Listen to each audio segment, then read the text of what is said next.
It's a disaster that changed lives and changed laws. 20 years ago today, a nursing home on the edge of downtown Nashville caught fire. More than a dozen people died, including a firefighter's mother. News 2's Nikki McGee spoke with that now retired firefighter about the impact of that day. Bobby Conley served on the Nashville Fire Department for 53 years and a month. One fire that still sticks out in his memory, and a much different sight from today, the NHC nursing home fire in Midtown. A nursing home fire is one of, if not the most dreaded fires you can respond to. In the fire department, we try to always act like this is the real thing, and it was the real thing.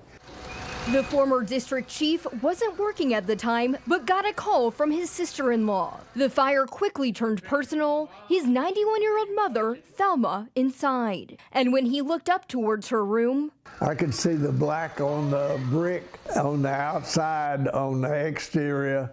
Conley quickly jumped into action, but sadly, his efforts were too late. The ones that had passed were out on the patio. I recognized my mom through, she had a little gold band that she wore.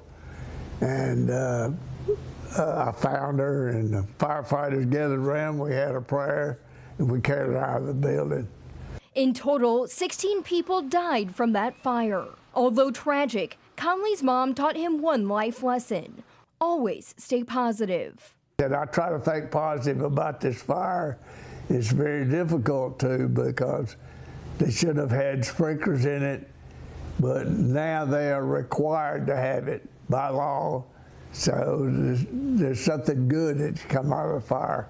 On top of nursing home sprinkler laws that came from this tragedy, Conley always hoped facilities would be required to keep the most vulnerable patients on the lower levels. Looking back 2 decades later, Conley also holds onto one other positive from that day. I credit the fire department for a wonderful job, because they saved 100 or more people anyway that day. In Nashville, Nikki McGee, News 2. News 2 confirmed at least 32 lawsuits were filed and settled as a result of the fire.